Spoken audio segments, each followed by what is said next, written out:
Bonjour. J'ai cru toute ma vie savoir aimer. J'aimais ce qui semblait m'aimer. Car après tout, n'aime-t-on pas seulement ceux dont on se sent aimé?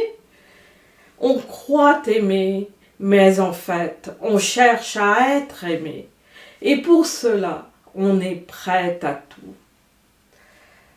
On finit par faire des compromis, accepter des miettes, parfois même des violences, pour plaire à son entourage, à un public. On s'accroche à l'autre, à celui qu'on pense aimer et dont on attend qu'il nous aime en retour.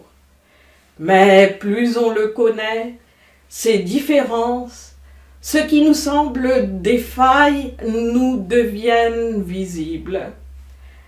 Alors on le prive de sa liberté d'être lui, on l'étouffe pour qu'il devienne ce que nous voulons qu'il soit, qu'il nous donne ce dont nous avons besoin. Et pour cela, on peut en venir à toutes les manipulations, à toutes les formes de violence, dans l'intime comme dans le politique, pour retenir un partenaire, une audience, un peuple. Ou alors, c'est soi qu'on étouffe. On se conforme, on s'efface, on fait tout pour plaire. Ou bien encore, on jette l'autre comme un objet usé. On se dit « je me suis trompé sur sa qualité ». Et l'on repart à la recherche d'un nouvel objet, en espérant cette fois qu'il sera le bon. En politique, on change d'opinion, d'étiquette. On se dit qu'on a évolué, mais aurait-on changé si notre entourage précédent nous avait aimés comme on l'aurait voulu? Et ceux qui ne nous aiment pas, ou plutôt qui ne se comportent pas comme on estime qu'ils devraient, on les rejette. Ils refusent l'image qu'on projette, cette image à laquelle on s'identifie. Ils rejettent nos opinions, alors on les exclut. On préfère l'entre-soi rassurant, quitte à enfermer les autres et à s'enfermer soi-même dans une prison de notre création. Et l'on croit aimer, on croit être heureux. Mais est-ce vraiment de l'amour? Ou seulement de l'attachement?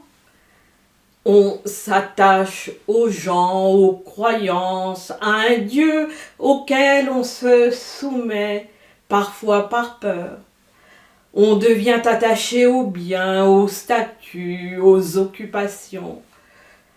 Car m'aimera-t-on encore si je perds tout cela? Si je perds l'amour d'autrui, au moins il me restera cela. Et tout ça pour ne pas voir le vide de sa vie, pour étouffer sa souffrance. On ne fait que perpétuer ce qu'on a appris dès l'enfance, se définir par le regard extérieur, ce qu'on ressent, ce qu'on aime, ce qu'on est censé être. Alors, on devient dissocié de soi, des autres, de la vie. Et plus on est dissocié, plus on a peur du néant, de se retrouver sans attache. Rester rattaché devient un besoin vital. On confond détachement et dissociation. Mais la dissociation est une perversion du détachement. En fait, attachement et dissociation vont de pair. On s'attache parce qu'on est dissocié. Hitler, par exemple, était dissocié, mais n'était pas détaché. Il était profondément attaché. au pouvoir, à l'adulation, à un peuple imaginé, en réaction à son impuissance d'enfant, face à un père violent et à une mère qui laissait faire. Bien sûr, nous sommes loin de cet extrême, mais nous cherchons, nous aussi, désespérément l'approbation, le réconfort, la simple validation qu'on est, de ce qu'on est, la connexion à soi et au monde, souvent dans les bras d'un homme ou d'une femme. Surtout en Occident, où l'amour romantique a été érigé en un idéal absolu sans lequel la vie paraît vide. Un idéal culturel né au XIIe siècle avec le mythe de Tristan et Isolde, dans un contexte où une église de plus en plus oppressante venait de rendre le mariage sacré, l'amour péché, le corps suspect, et où le féodalisme exigeait loyauté, lignée pure et le contrôle du désir féminin. Depuis, littérature et cinéma ont entretenu le mythe, trouvé l'être parfait, celui qui comblera tous nos manques, celui qui nous rendra enfin complets, qui fera qu'enfin on sera. Mais l'autre n'est pas parfait, on le découvre tôt ou tard. Ce n'est qu'une exaltation temporaire reflétée par la chimie, dopamine, ocytocine, dont la production ne peut durer car sinon le cerveau s'épuiserait. Alors, la passion retombe, l'attachement s'effrite, la vie devient morne. Et pour combler ce vide qu'on ne veut pas voir, on fait des enfants qu'on voudrait retenir, façonnés selon nos désirs, afin de recevoir d'eux cet amour qu'on ne trouve nulle part, ou on repart en quête d'un nouvel amour. On devient addict à ce frisson hormonal. Même l'acte sexuel devient l'égoïsme de deux corps qui ne fusionnent jamais. Pourtant, on continue d'appeler cette chimie amour. On dit tomber amoureux, comme si l'amour était une chute, un hasard, dépendant de nos molécules, de la propriété de la matière qu'est notre corps. Bref, on croit aimer alors qu'on s'attache, et l'on fait tout pour rester attaché et que les autres nous soient attachés. Pourtant, l'attachement est la racine de toutes les souffrances. L'attachement est la cause de la peur. Il n'y a rien d'autre qu'on recherche aussi désespérément que l'amour. Et pourtant, on ne sait pas vraiment ce qu'on recherche. Jusqu'à ce que, à force de le rechercher par monts et par vaux, on s'aperçoit qu'il était là, en nous, depuis toujours, attendant qu'on en devienne conscient. Je ne peux parler qu'à partir de mon expérience. La première clé pour moi a été de comprendre que ce sont nos pensées qui créent la souffrance et donc nos comportements. Le monde extérieur provoque des douleurs inévitables, mais c'est notre interprétation qui les transforme en souffrance. Si cela est vrai pour moi, ça l'est aussi pour les autres. Cette évidence m'est apparue à la suite d'une autre réalisation concomitante. Nous sommes tous des manifestations différentes du même infini. Le comportement d'autrui reflète son état d'esprit, pas ma valeur. Je ne suis ni responsable, ni et encore moins coupable de ce qu'il ressent ou de ce qu'il fait. L'autre souffre comme moi, un peu plus, un peu moins selon son histoire. Et donc, il n'y a aucune raison de lui en vouloir, aucune raison de souffrir à cause de cette rancune. Cette prise de conscience a éveillé en moi une immense compassion. Et puisque c'est notre pensée qui crée notre souffrance, il est en notre pouvoir de ne pas souffrir. Moins on souffre, plus on est heureux. Et on ne peut qu'aimer cette autre si différente et pourtant si semblable qui fait partie de la même conscience infinie. L'aimer, quoi qu'il fasse.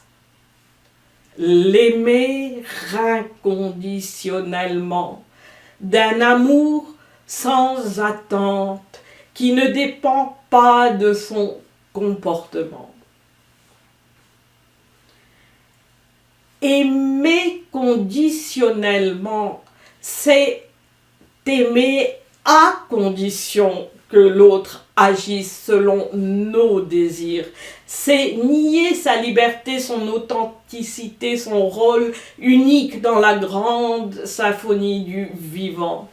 Et quand il ne répond plus à nos attentes, ce qui ne manquera pas d'arriver car nul n'est notre double, on souffre. L'amour devient une transaction. Je te donne si tu me donnes. La relation devient dépendance. Et alors, on n'aime personne. On ne peut aimer inconditionnellement une seule personne ou seulement quelques-unes, enfants, conjoints, amis, peuple, et pas les autres. Tant qu'une seule personne est exclue, l'amour reste incomplet et nous souffrons. Certains s'en offusqueront. Aimer Hitler, aimer mon bourreau, chaque chose en son temps. On ne gravit pas une montagne d'un seul coup. Edith Eger, rescapée d'Auschwitz où elle a perdu sa mère, a mis près d'un demi-siècle pour pardonner à Hitler. Le pardon n'est pas facile. Il est plus facile de nourrir la rancune, de vouloir se venger. Il est trop facile de faire de notre douleur, de notre passé, une prison. Mais le plus difficile pour elle fut de se pardonner à elle-même. Je peux pardonner aux nazis, mais comment puis-je me pardonner à moi-même? Car bien souvent, les victimes portent un sentiment de culpabilité. Ce pardon fut pourtant une étape cruciale. Ne plus être l'otage ou le prisonnier de quoi que ce soit afin de pouvoir enfin dire « Je suis libre ».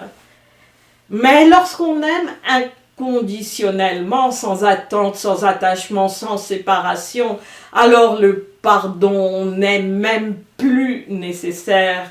Il devient dépassé car il n'y a plus rien à pardonner. Aimer, ce n'est pas tout accepter, ni tout excuser, c'est voir l'autre tel qu'il est, sans vouloir le changer.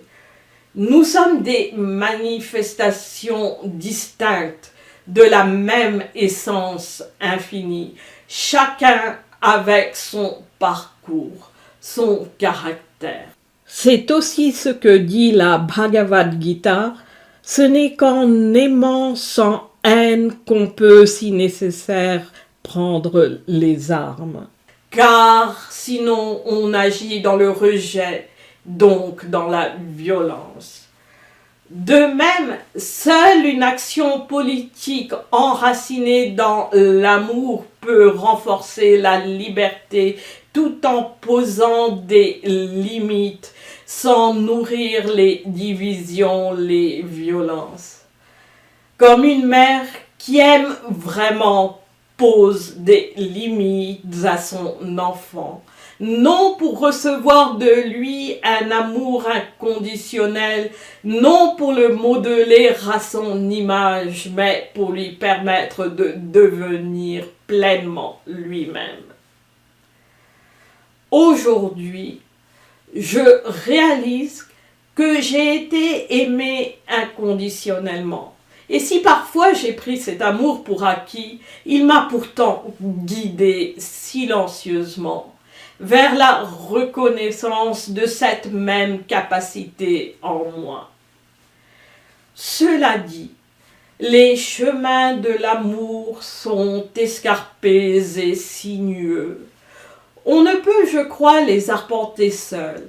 C'est grâce à l'autre, et parfois justement à cause de la souffrance qu'il semble nous infliger, qu'on apprend pas à pas à grimper au sommet et à enfin aimer, à l'aimer inconditionnellement.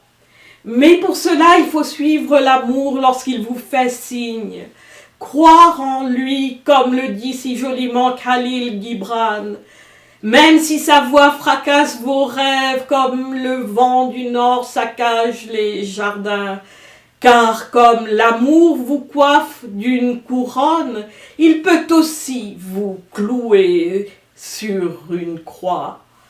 Et de même qu'il vous invite à croître, il vous incite à vous ébrancher. Il vous bat au fléau pour vous mettre à nu. Il vous moue jusqu'à la blancheur et il vous pétrit au point de vous assouplir. Et alors, beaucoup ont peur de l'amour, s'en méfient, consciemment ou non. Certains, ou plutôt certaines, prétendent qu'il faut rester mesuré et ne distillent ce qu'elles croient être de l'amour qu'au compte-gouttes. Cela passe pour du raffinement. Elles blâment celles qui aiment avec spontanéité, avec naturel. Mais n'est-ce pas plutôt là la trace de leur peur? La peur d'elles-mêmes, de leurs émotions, la peur de perdre le contrôle. Mais si dans votre crainte, vous ne recherchiez que la paix, le plaisir de l'amour, alors il serait préférable pour vous de couvrir votre nudité, de quitter l'air de battage de l'amour et de vous retirer vers un monde sans saison, où vous pourrez rire sans laisser jaillir tous les éclats de votre rire, où vous pourrez pleurer sans jamais libérer toute l'amertume de vos larmes. Aimer est un choix, un acte délibéré. Aimer, c'est respecter l'autre, respectare en latin, regarder en retour avec une attention totale. Alors, on voit au-delà des apparences, on voit l'âme de l'autre et tout change. Il n'y a plus besoin de comprendre, plus besoin de posséder. On ne cherche plus à changer, à sauver, à contrôler. On n'a même plus besoin d'être aimé en retour. Contrairement à l'amour conditionnel, ce qui compte n'est pas ce que l'on reçoit, mais ce que l'on donne librement, sans soumission, sans se perdre. Au contraire, en se retrouvant pleinement, en devenant un avec lui. C'est l'un en soi qui recherche, pour utiliser les mots de Rabindranath Tagore, l'union dans l'amour pour son accomplissement. Il se cherche en l'autre. Vous êtes déjà un avec lui, d'âme à âme, à travers le temps et le silence. Cet amour est éternel, inébranlable.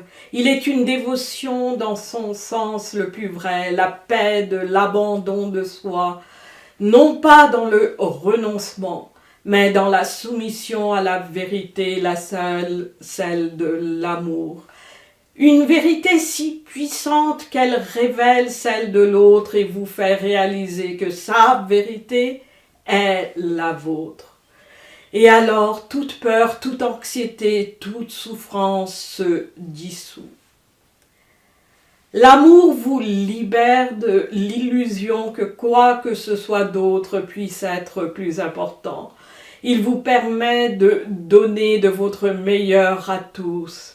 Ce n'est pas une fusion exclusive qui enferme, mais un amour qui ouvre au monde, à la vie, car il est l'expression même de notre unité avec tout, de notre identité profonde. Et soudain se révèle votre raison d'être, votre destinée, au-delà de cette vie, au-delà de toute vie. Dans mon cas, ce n'est pas comme je le croyais autrefois, une œuvre intellectuelle d'exception.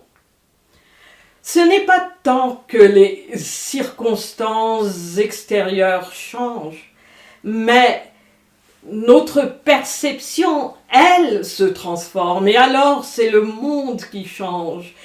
Et enfin, on baigne pleinement dans cet amour. On aime inconditionnellement dans le sens le plus profond du terme, pour toujours, au-delà du temps. Voilà la mystique de l'amour, qu'aucune chimie ne peut refléter. Je souhaite remercier ceux qui m'ont accompagné tout au long de ce cheminement. Merci pour votre indulgence.